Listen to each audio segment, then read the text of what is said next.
ex Matt wastes screen time, sheep dingleberries, and the first hot tub moment of the season. It's week 5 on season 21 of The Bachelorette, and you are watching Reader Seeks Romance Channel's Romance Recap. We're dissecting and discussing Jenn Tran's rose petal journey to finding ferocious love. It's shadow o'clock, so let's get this party started. I am Liz Donatelli. And I'm Tiffany Current. Be sure to subscribe to Reader Seeks Romance Channel so that you don't miss weekly episodes of Romance Recap only on YouTube. Tiffany, thoughts? Week 5. Is it only week 5? It feels like week 12 to me. I'm like, nothing is happening on this show. It is dragging on. My one takeaway is the fact that this beautiful, emotionally intelligent girl has never had anyone love her. That is my main takeaway from this episode, and it's very sad. This week, she actually mentioned nobody had ever said that they were in love with her. Last week, in week 4, she said nobody had ever said they were falling in love. And we thought that that's possible, you know, because people don't say in that moment, oh, I'm falling for you. They just say, I love you. So now she said she was never told that someone was in love with her. I know. It's crazy. It's crazy. She's so beautiful. She's so beautiful. I don't get it. But not only that, technically, didn't Devin or someone already say, I mean, Matt, her ex-boyfriend, didn't he say, I'm falling in love. He said, I'm falling in love with you. And then Devin, the ex-boyfriend, Matt, said for the first time, I'm in love with you or something. So it's just a very strange. Yeah. It's a strange show, guys. It's a strange show. It's a strange show. And, you know, week 5 is usually not the point where I've already kind of lost interest. It usually happens, I don't know, sometime right around hometowns. I'm starting to lose steam. Week 5 was what? 5 hours long? What was it? 2 hours? It was a long episode. I looked at it today and I was like, man, what's going to happen? I think we should just dive in. Let's start with it. They were, everyone is happy. For once, all the men are happy. They're like, this is great. There's no drama. This should be an easy night. And then, of course, dun, dun, dun, Jenn walks in. Someone from my past is back. And I feel like I should give him a chance. And then everyone goes nuts. Someone from my past interrupted me, and it was my ex-boyfriend, Matt. And he flew all the way here to Auckland to basically profess his love for me, and he wants to be with me, and he wants to join this journey. There's a lot of feelings, there's a lot of things going on. So Matt is here tonight, and I do need to talk to him. So I will be right back. I think somebody even said, this is whack. I think that was Austin. Like, this is whack. I was like, oh, Austin. I actually wrote down, he called it whack and corny that Matt was there. And I think it's kind of whack and corny if he's able to come in here and, you know, stay. And I'm personally not cool with that. You didn't think something like that was going to happen tonight. And then boom, it hit the fan once again. So here we are. This was the beginning of the end for Austin, because throwing that monkey wrench in the works, you could see in his eyes, he was like, I'm done. I'm done over it. Yeah. Yeah. He was like the viewers, like, I don't need to be here anymore. You enjoy your journey. I'll watch from the couch. I thought that was funny. I actually wrote this down. I think Liz will find this funny. This was the first time I enjoyed Devin. This was the first time I've enjoyed Devin, because he's like, I'm going to leave if this guy stays. I'm going to leave if this guy stays. And I was like, good for you, sir. Good for you. I like that. I like that about him. I'm going to wait. If she walks in here with this guy, this rose doesn't mean anything to me. I was a little surprised that he was willing to, at that point, be like, hey, I'm done if this dude Matt is let in. I appreciated that about him. I actually thought I was more just, I can't believe this is happening. Devin and Sam seemed to be getting along as if nothing had ever happened. And I was like, that blew my mind more than anything at this cocktail I was watching it too, and I thought, I bet you Liz likes Sam in this moment. You were correct. Devin and Sam were getting along. I was like, Liz probably is so shocked and loves this. It was very surprising. Very surprising. I have to say, later on, I'm going to say something very complimentary about Sam. I know. I don't know when it happens. I want to hear you say it. I don't think you know when it happens. It's a physical Oh. thing. It's a physical, like a. Oh, you're right. Like, I won't know when it happens. he was sexy. All right. Well, anyway, that's just a teaser for later. Listen, I feel like there was producer intervention. All the guys were like really getting along. It was like nothing had ever happened. I just want to make one mention of the Matt thing. Yeah. Who decided to dress him in a tuxedo? Once again, I saw him and I was like, once again, this guy has no idea what he's doing here. Every single time you see him, he's always looking around like, what's happening? What's going on? Who are these people? Who's this girl? It was so honestly, he looked even more like he didn't know who she was. When the two of them, so Jenn and Matt sit down to talk it out, he's wearing a tuxedo. None of the guys are dressed like that. This dude looks like he's going to a wedding. With the bow tie, what's going on? Which was askew for most of the time. Yes, and he looks very pale. They didn't even give him makeup. And basically, he says, I want to give it one more chance. He sounds totally devoid of emotion. Like he's rethinking why he's there. Jenn is like, again, like, why didn't you tell me? Why, this is a surprise. I just want you to know, like, I appreciate everything that you've done and coming here. Like, it touches my heart. Like, it's not something that anyone's ever done for me. And I'm still confused. Like, why now? I mean, it's really now or never. You're leaving this thing engaged. There's no flexibility there. I just never know you felt that way. I would say it didn't happen all at once, but over time, finding us coming back together, I just saw things in you that just made things so deep. I said before Matt was gaslighting her. I think the production is gaslighting her. I agree. They brought him in just for this moment because right after this, he leaves the room and he decides, I'm going to go talk to these guys. Come on. He has this speech made up that said like, you know what? She's in the past. She's over me, but I know her future is here in this room. Like, I was like, he was fed these lines by the producers. It's totally ridiculous. And what I liked in that moment, and this is when I thought of you, is that Sam was like, you know what? I'm glad you're going to stay in the past. He's like, I can speak for all of us. I'm glad you're staying in the past. And I was like, Sam, I really like you in this moment. Just wanted to take a second to let you guys know I did come here completely on my own volition. But she let me know, her future's in this room. She feels confident that you guys can offer her something I can't. And I'm just here to, apologize. I'm not here to take anything away from your experience. I wish you all the best. I wish her the best. Smart girl. I do want to say something right here. Even if you did walk into this house, I think you can sit and look amongst this crowd. We got some good dudes right here. And I'm glad that you're going to stay in the past, my boy. I really appreciated in that moment, all of them united against the common enemy. Yes. So I thought that was a really fun moment, although, Sam wasn't being very gracious to Matt, and Matt was like, and then he turned around, he's like, good luck. He was just like out. And he kind of just went out of the way. Good luck.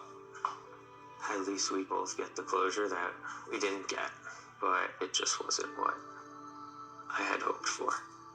It was a super strange moment. And even more so, we go like immediately to the rose ceremony right after that. I was like, okay. All I know is that Colin Farrell goes home and Austin gets the last rose. That's all that I know. I was like, all right, fine.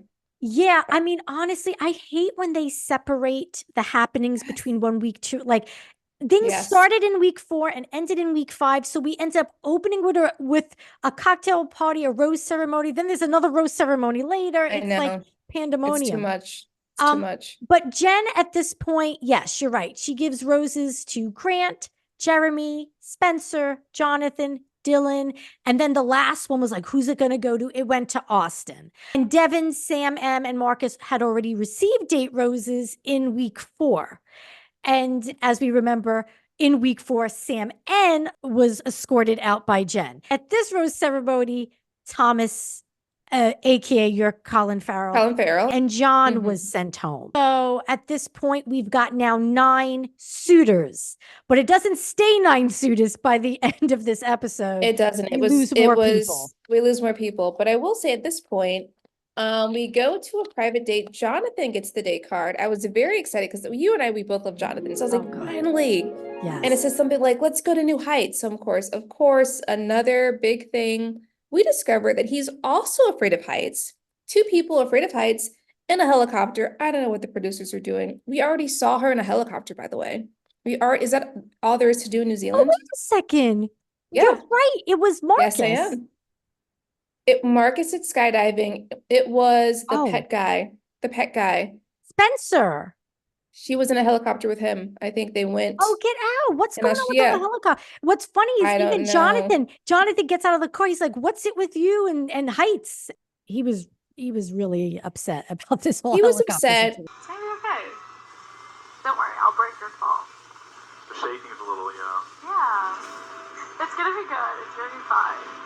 Jonathan is a little scared right now. Why? Wow. It's so tough.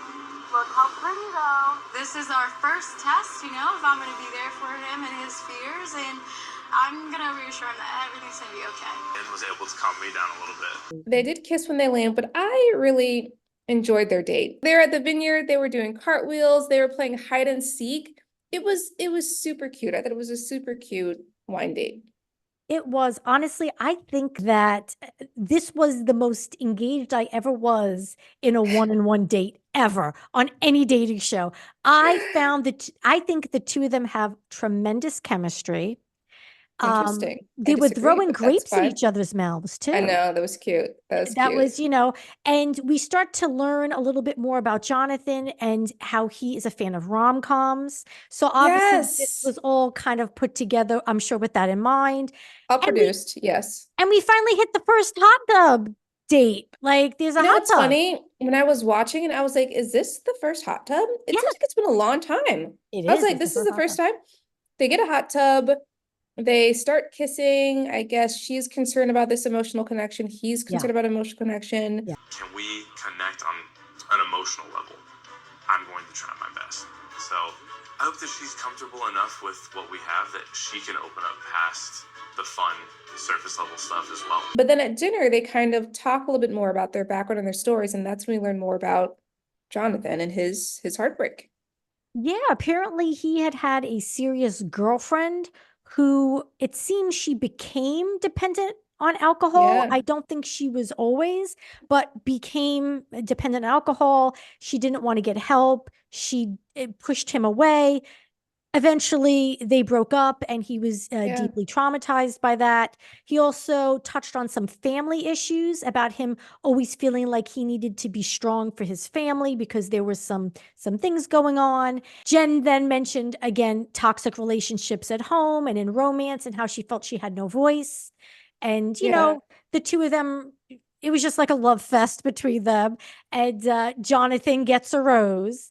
He gets a rose. They have that romantic, I have to call it out, that rom-com moment, kissing in the rain. I'm like, is this rain even real? I don't know. Kissing in the rain. I will say that, did you not think it was real? Okay. I immediately said, make a note to ask Tiffany, do you think that was a rain machine?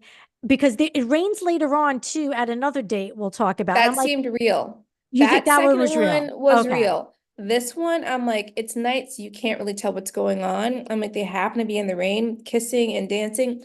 Because he likes rom-com, and he later on says, this is the best rom-com date I've ever been on, I felt like it could have been a fake rain.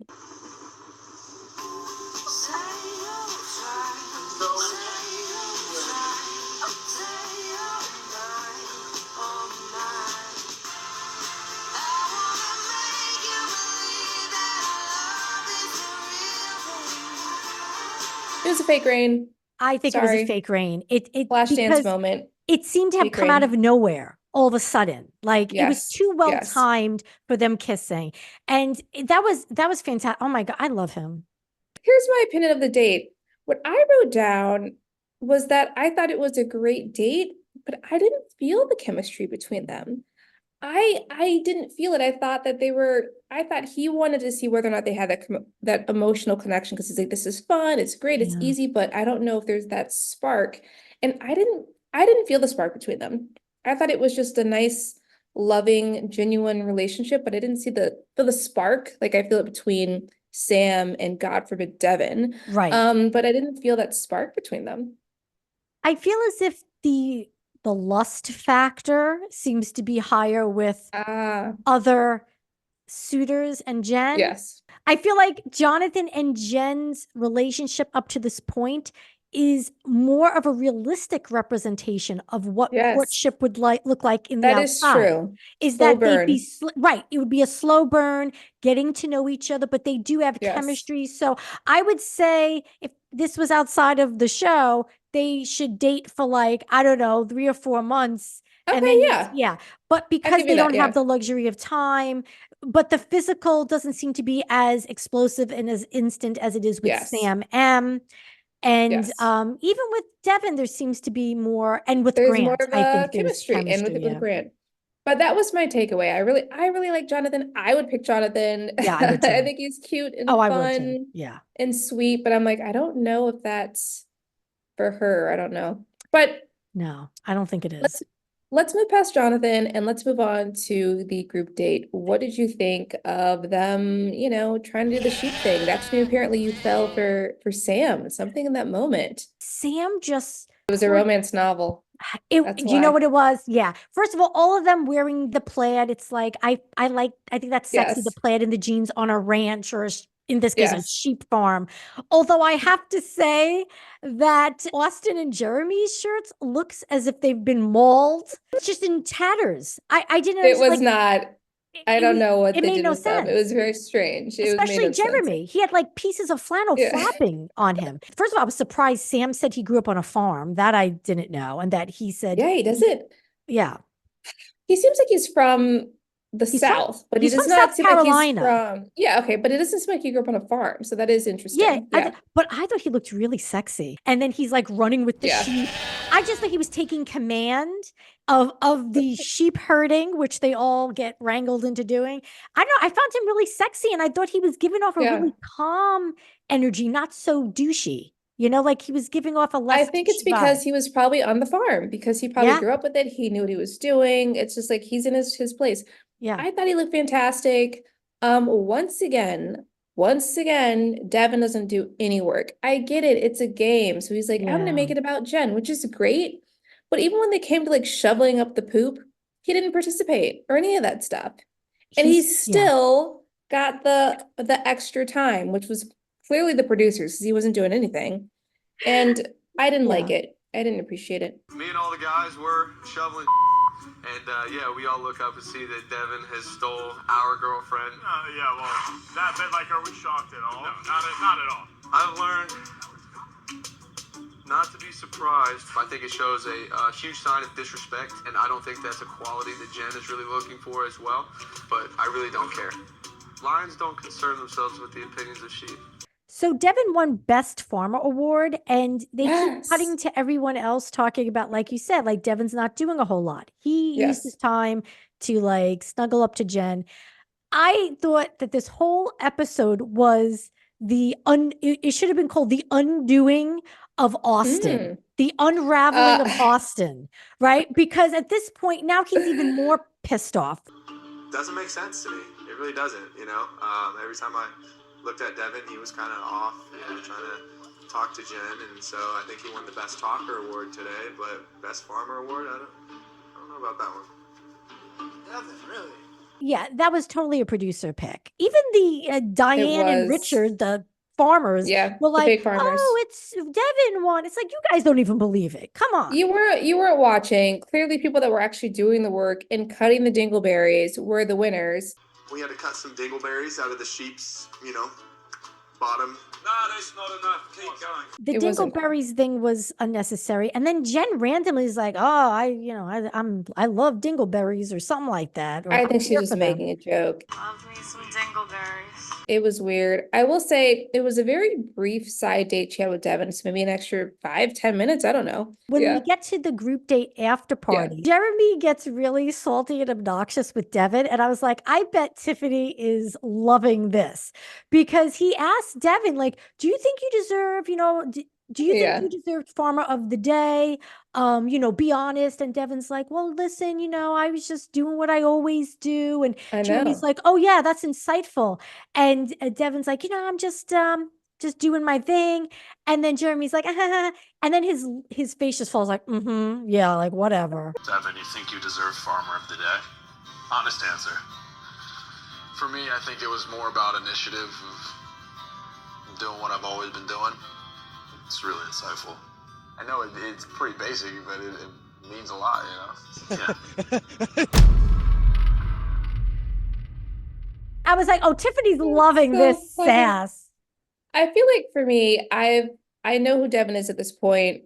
She has an attraction to him. I don't know how he'll be in an actual relationship because he does seem very selfish, but maybe he's just being that way to get his goal, and maybe he'll be a better partner, but the way he's treating other people gives me some hesitation about him. That's my perspective on Devin. We go to the night date and we see Jen on a date with Jeremy, and for some reason he keeps petting her head. Did you see that? I was like, why is he petting her head? I noticed it before she said anything, because she does eventually say, why are you petting my head? And she laughs and he laughs. I think he is the most awkward person. What frat were you in? Hey, bud. Were you a frat boy? Why are you petting me? What is going on? What is going on here? I don't even know what I was saying. I was just like, why is he petting her? It's very, like, repeatedly for a long time. And his petting was almost like robotic, mechanical, like petting. And then eventually, did you notice she eventually grabbed his fingers and was just kind of like intertwining her fingers with his, I think just to keep it away from her head. Stop doing it. That's funny. And then he was talking, and he is the third suitor who mentioned having been heavy as a child and still having insecurity issues, and that he's afraid now of being alone. And then, he goes back to petting her head. He goes back to it. And she's just like, you're done. I can have somebody who pets my head. I will say, all that I took away from this scene was the fact that Austin, as you said, was finally undone. He's like, I've had enough. I've had enough. The guy in the house that has not received either a one-on-one or a group date rose. And he basically sits Jen down and tells her that he's leaving. I feel like I've been playing catch up this whole time. I really do. You have some amazing guys here that are ready to give you absolutely everything that you deserve. And with the way that things have gone for me in this journey, I don't think that I can do that. What are you saying? I'm saying I don't think it's fair to you, and I don't think it's fair to the other guys that I continue this journey with you. And I say, good for him. Because he saw it. He's like, we're not building a connection. I'm not getting dates with you. You're not going to pick me. I should just go. And I think he made the right choice. I do too, because he recognized, hey, I'm not getting any time. Yeah. And he didn't blame her or anything. He's just like, listen, it's not happening. And I'm not going to be able to be the person you need, because he doesn't know anything about her, really. Like, he hasn't had any intimate connection. So how does he know what she needs? He doesn't. So there's really no point in wasting her time. He mentioned not wanting to waste the other suitor's time. Yeah.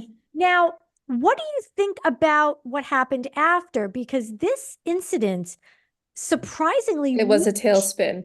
Shook her confidence, that she felt like it meant that she wasn't enough, and that I guess she wasn't doing enough for the guys, and that she's not enough. How many of these other guys are feeling this way that I don't know about? Is the next one just gonna walk out the door too? Maybe I'm not enough for Marcus. Maybe I'm not enough for Sam. Maybe I'm not enough for Devin. What do you think about that? She went into a tailspin. I got it, because that's a man leaving her. Right? She was doing everything right. She's being emotionally intelligent. She's pretty. She's fun, etc. Once again, it's another man in her life walking out on her. Not his fault, but she comes with that baggage about her father. And I think that probably took a toll on her. And so she went into a complete tailspin. Yeah. Which is her right. And she at least was vocal about it, and she told the guys. And what I did appreciate is that all the guys then afterwards were like very supportive of her, were saying a lot of sweet things to her. But I did feel bad. I did feel bad about it. I understood Austin's perspective. I do think he did the right thing. But at the same time, I did feel bad because that obviously really hurt her feelings. I felt for her. I was really taken aback by how impacted she was, because honestly, like, I felt like maybe she would be like, okay, good. Like, he left, so I didn't have to do it. I thought she'd be relieved. It's one less person she says no to. But like you said, it triggered her abandonment issues and relationships with men. So yeah. And because each of the men showed up for her, she decided to cancel the rose ceremony. She didn't want to send anyone home. But realistically, she didn't have to send anyone home because Austin left. So that's kind of logistically, there was no reason to have. There was no reason. I'm not going to have it. Yeah, because you can't now. You can't get rid of an extra guy. We go from there to the Grant date. And what she thinks this guy is so hot. That's the first thing that she always says about him. She said, she's like, he's so hot. I can't wait. So clearly the chemistry is there for them. They ride horses. I thought of you. Did you appreciate the riding of the horses? Was it very like romance book cover there? I liked it. I did, but I don't mind a horseback riding date, but not when they're talking to each other. There's scenes where they're talking, and obviously the mic is picking up what they're saying, so we hear it. They're a distance away from each other. So I feel like, for them talking to each other, it's not conducive to intimate conversation. To me, I was like, okay, let's not waste time on a horse right now. But then they had a beach picnic. So I was like, okay, fine, They had a beach like a picnic in the, I don't know if it was a park, the beach. Was it a beach? I know an umbrella came out. It looked like a beach. And then it started to rain. It started to rain. I like this that we had a great, perfect, unperfect date. Yeah. That they said that. They kiss, I think, at some point in the rain. Again, another kiss in the rain. Yep. And then from there, I think they went out to, was it to dinner later, I want to say? They went out to dinner. There was actually food on the plate, I think, of this particular date. Even though they didn't touch it, I was like, oh, that's interesting. The others didn't have food, but look, there was chicken on the plate. Yes, no, they had a meal. They were at a restaurant or someplace where they set up food. Grant shares troubles with his dad. His dad is an alcoholic and just went into rehab, I believe, right before Grant left for the show. And he said that his mission is to be the man his dad wasn't. Jenn, of course, says she could relate with having dad issues. Grant speaks to the camera and says about how his feelings for Jenn are really deepening and that he appears to be falling. I knew something was there. Now I know for sure that it's deeper than just attraction to each other. I see somebody that I can have a life with. I see myself starting to fall, and I feel like it's supposed to happen this way. I don't know how it could get any better. I thought it was a really great date because I saw the chemistry there between them. I really appreciated his story. I mean, a lot of them have like similar tragic stories, unfortunately. Yeah. But I felt we once again peeled back a little bit more about her to hear about her past relationship and her that he was gaslighting her. She specifically said he was gaslighting her about like racism, about her thoughts, about this, that, and the other. And I was like, who is this? I was like, who is this dude? If it wasn't Matt, who was this dude? But it was just really interesting to hear that she felt silenced in her past relationship. And so now she's kind of coming to her own and finding her voice and trying to, I guess, express herself. And I thought they connected really well on that level and just hearing their stories and seeing what they both want. And I thought it was a really great date. Yeah. I thought it was a solid date. I feel like he's definitely falling and she's not there. That's interesting. Yeah. That's how I feel. But she did give him a rose. So we do know that she wants him to still be in it to win it. Yeah. She gave him a rose, and then they basically all get dressed up once again for a cocktail party. And Jen's like, I'm not gonna have a cocktail party. Sorry, guys. I was like, are they running out of time? Did that whole Matt segment take up too much? Do they have to move along to the next country? Like, why are they keep cutting the cocktail party. I know that I'm exactly where I need to be. I know exactly what I'm looking for. And so, because of that, I don't feel it's fair to have a cocktail party tonight. So I will see you guys at the rose ceremony. Now, this cocktail party, it really impacted Dylan. Dylan was pretty upset. It was unfair, because, yeah. And again, like, Dylan's adorable. Dylan is adorable. Yes, he's adorable. He even tells the camera, he's like, he didn't get a one-on-one. Neither has Jeremy. So Jeremy and Dylan, no one-on-ones. And Dylan said that he said, I'm devastated to not have more time. And she did not want to. I was hoping to feel like any inkling of a deeper emotional connection with her. And so to not get the opportunity to see that through is devastating. And yeah, unfortunately, Dylan got eliminated. Dylan did get eliminated. So Jenn says goodbye to Dylan. And the 7 suitors that are left are Grant, Sam, Devin, Spencer, Marcus, Jeremy, and Jonathon. To me, I wasn't really surprised how it all ended up because she is clearly making connections with certain people. So I can understand not wanting to have a cocktail party because she's like, what a waste of time. So the way that it ended up, I could understand it, but I did feel bad for Dylan specifically. Yeah. Yeah, I did too, because he seems like such a sweet guy. And I actually thought, and maybe he was referring to this because he said it had been a minute since he had time with her. Remember that photo shoot in the wilds of Australia is when he was selected, I think, for a special date. Yeah, a special date. So at that point, I was like, maybe he's one to watch.